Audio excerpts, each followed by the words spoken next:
ububuze ico yishimira amagara, kuko amagara ni nk'ikirere kizinduka cera, hahera akanya isase kikirabura. Ikizokumenyesha kutazoramba no kubaho utubaha abavyeyi n'abagukurira. Nta umenya vyose nta n'uwugira vyose, kuko na dogitera akenera itaburiya yashomwe n'umutayeri. Nta muhinga abaho kuri iyi si, kuko yababaho yorondeye urukingo rw'urupfu. Nkundira wumviriza iyi nkebuzi gukebura itagukebanije, uheze wikebuka unakebura abandi. Ni wikebuka uzokiranuka, nutikebuka naho uzokiranirwa. Gukebura si ugukevya, si ugukuyakuya si no kwihoma, ahubwo ni nko kuvura umugwayi atinya imiti. Ubujuju si ukutamenya gusoma no kwandika, ahubwo no kwibagirwa bakugiriye neza canke ukabirengagiza. Niwabona uwo wagiriye neza akugiriye nabi, uzomutabarize kwa rujani, kuko uwaba yafashwe n'ubugwayi bwo mu mutwe.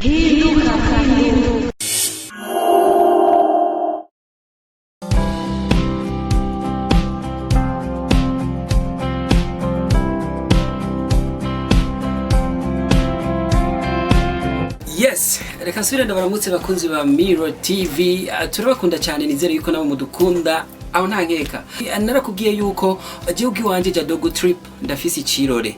Nawe uri kurankurikirana urafise ikirore imbere yawe. Ikirore niyo vision yawe ufise aho ushaka kugera, niyo mpamvu ari ikirore kiri imbere yawe. Ufise abo kubera icyitegererezo, abo ushaka guhonyoza ikirenge mu cyabo kugira ngo ushika wifuza. Mbega uri mubiki, uri gukora iki kugira ushikire iyo vision yawe? Ikirore uri kurirabamwo ni cyahe?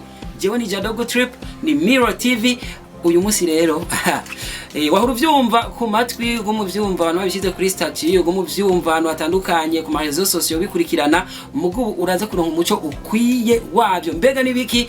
Ni mukanya n'umutumire dufise, ndabibatuye kumana na Miro TV. Yes, nakubwiye yuko turi kumwe na wa wundi nyene umuguma wumva mu maudio menshi abantu baguma barengana bumviriza, uguma wumva baguma bavuza amaudio yiwe ku mastatue gumura uri kuraraba kuri WhatsApp, ugumubona bapostinze ko amaudio yiwe ibintu ariko aravuga, ariko nibaza yuko ugirura nk'umuco wavyo vyose. Mbega ninde? Ni Fidel Bavumiragiye, niwe turi kumwe. Reka nakuramutse boss. Salama. Uko fresh mjomba? Nukwenda mama. Kweli genda giye kukubona man. Nagenda neza. Kabisa. Mapasanga niko ndakoresha ngo man. Byose n'amahoro yavana n'umuntu. Rero imvugo yose koresha kibino ko ntoyumva, ariko kuravuga birumvikana. Ni Miro TV, jewe ndi Dogo Trip. Nizera yuko amahoro umeze neza. Kwina amahoro turashimira Imana. Yes.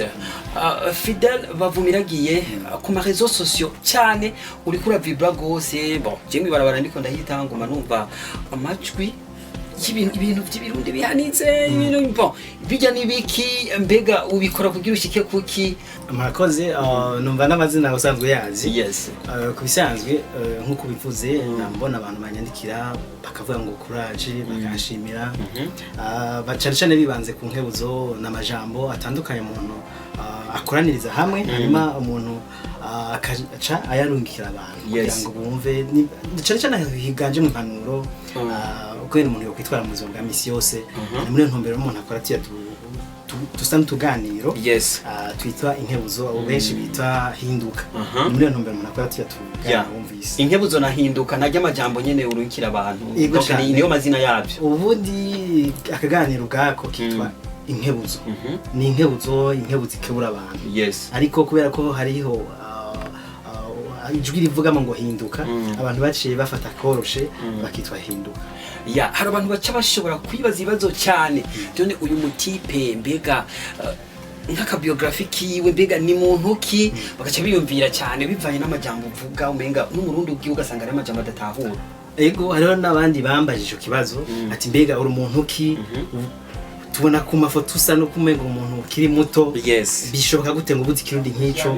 Ariko kubisanzwe turabarundi nico gituma imbere yuko umuntu yovuga n'ivyo bifaransa n'ivyo byongereza n'ibindi bitandukanye, ikintu cambere umuntu yobanza akamenya ni kirundi, kuko ngo utazi yava ntamenya ni yaje. Ni muri iyo ntumbero y'ikirundi nagerageje inguvu zo kusa nk'uciga. Je navukiye mu Buyenzi no kuvuga ntarakamaya Buyenzi. Ntarakamaya Buyenzi. Hari buracayuba yuko ari hajyaye oya habe na gato. Rero ikirundi caho gisa nuko kivanze n'ikinyarwanda usanga hamwe hamwe ibice bimwe bimwe ikinyarwanda nico ciganjemo ariko rero navuze ati imbere yuko mvuga izindi ndimi ni ngombwa yuko mpuza ikirundi cy'iwacu rero hamwe n'ivyo amajambo umuntu ntisi wayiha uraja ahantu ikintu cyose uragisengera ibintu byose urabisengera ukavuga ati Mana ico nkeneye nuko abantu bahinduka bahindura ivyiyumviro uburyo biyumvira uburyo babanye n'abandi uko imibano yagiye itosekara bivanye n'ibihe ubundi bagiye ucamwo na bino bihugu byacu byo mu karere byagiye bicamo ugasanga abantu babanye nabi barankana baragiranira nabi rero umuntu akiyumvira mbe n'igikino ukora kugira ngo ashobore guhindura umuntu umwe abantu babiri rero muri ivyo hari buryo umuntu ashobora kwicishamo je nafashe inzira yo kwicisha mu majambo mu kwigisha abantu aho nshikiriye abo dukoreranira hamwe ibintu bigiye bitatu duhurira nabo dashikira benshi neza cyane rero narabonye yuko abantu ushobora gushikira si benshi cyane ariko ndavuga ati ndabishije mu majambo akumbure nano nazino mbuga zacu zigari nyinshi zagwiriye kumbure byo mfasha kugira ngo bishikire abantu barenze umwe babiri batatu bane batanu Imana ishimwe kubera ko mbona hari ibintu biriko birakoreka bituma abantu kanaka barenga 10 barenga 100 banyandikira bakubwira ati ibintu uri kuratubwira birafasha ikomereza ngaho ibyo rero bica bituma umuntu avuga ati kumbe nubwo ntarashika kuko buri gihe no kubandana kugira ngo nashike kure ariko ari ikintu kanaka ndiko ndakora muri bya bindi niyemeza nturi umuntu akoze cyane kuko abantu babyibaza yuko ufise amajambo nk'ayabakurambere mbega hari abantu kuko hari amajambo ufise afubetse ngo ingurukizi ngo igasariye ngo kubiti hari kirundi uri kuravuga no mu Burundi adashobora kumva kubera iki ivyo bintu niwe bivamo canke harabakurambere baba bari hafi wawe ngo ubuzima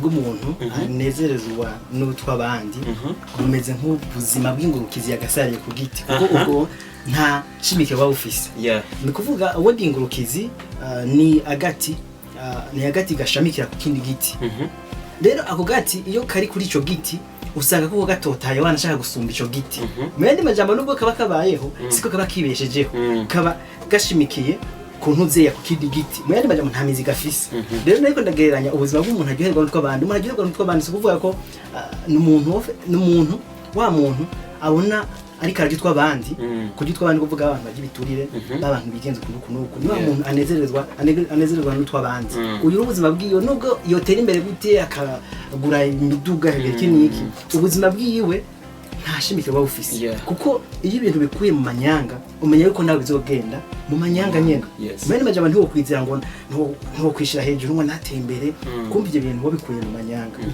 umenye yuko ingero wagereye ko abandi niyo nawe uzogererwa uri kuraraba ingene uri kurabikora inkebuzo yiwawe ingene iri kirashikira abantu cyane kandi ubicisha mu audio mu kumbuga ngurukana bumenyi nkaca ndaba n'ingene abarundi umenga imbuga ngurukana bumenyi sikirenga uretse yuko biriko biratera imbere ariko wowe ukaraba ingene abantu bavyakira n'uburyo bipataja uri kurara wiyumva gute wumvise na cyo kubya coco nivyo ubundi sabarundi bonye bari kwiye guhinduka ubundi bya bikwiye ko isi yose hinduka rero suvuga ngo byumviriza abarundi gusa abantu banyandikira ntibari mu bundi gusa abari benshi cyane rero gikuru nuko umuntu wari wese ahinduka nyuma abarundi nivyo bakoresheje imbuga kumbure umuntu azoteraje imbere ku buryo umuntu ashobora kuronka abantu bashobora gufasha kugira ngo urabona ko abantu n'udafise n'udakoresheje imbuga ngurukana bumenyi ashobora gukoresha ibi twita amaradiyo yakira amajwi bisakaza amajwi rero muri ico gihe habonetse nk'abantu bashobora gufasha bakumva ati ibi bintu ni ngombwa ko byari byiza ko bishikira abantu benshi bashoboka byari byiza yuko uyu muntu tumufasha muri ubu buryo akabona nk'abantu bashobora guterera kugira ngo bize biraca ku maradiyo abantu bavyumvirize ivyo byoshikira benshi bashoboka ariko mu gihe umuntu burya ngo umuntu aca barakoresheje ivyo ahambije ari ikintu bavuze ngo uvuga ngo amajambo asa n'abakurambere nivyo ntawe avuga ngo ibi bintu babikuye hehe hariho umuntu ashobora gukura ibintu kanaka byitegerezo avuga ati jewe nafise abavyeyi bakuze hari ukwende bagiye batwigisha imigani gutita sinzi ko bizi kuvuga imigani y'abakera ivyo bose babikora kugira ngo bigisha abantu kwene bubana neza iciza ngene umuntu atorangwa n'ikibi ibintu nk'ivyo Yes. ivyo rero byaratumye niyumvira ikintu kinini ndavuga ati none abakera ko bari ntibari bwagera mu bihe nk'ibi turimo ariko bariyumvira ikintu kanaka gishobora kuba kirimo ubwenge nka buryo none ubu nta kintu umuntu yakora niko gucafata ikintu kimeze nk'inkebuzo bisa nuko ataha nta bantu bisa nuko bari barabikoresheje byo nk'inkebuzo ariko ni ikintu biravye bisa n'ikirundi gisa n'imigani ariko si imigani nubwo hari ikintu gishasha ya twagusanze uri concentré n'imashini mbona waciye uzimya kugira ngo irane tubona ivyo bon sinzi ko abitunyegeje ariko turumva yuko wewe ku munsi uba uri kurakora ibijyanye n'ibintu byo gukebura abantu inkebuzo nivyo byonyine wahaye umwanya mu buzima bw'iwawe kugira ukebura abantu oya ubundi umuntu usanga akora utuntu tugiye dutandukanye haba kugira ngo umuntu ashobore kwibeshaho ibintu nk'ivyo rero iyi nkebuzo si babona yonyine nkora ari ibisanzwe nkora inkebuzo nivyo nayitanguye kera ariko nagiye nkora akantuze kamwe gasanga kamwe ndakakoze haraciye iminsi ntakoze akandi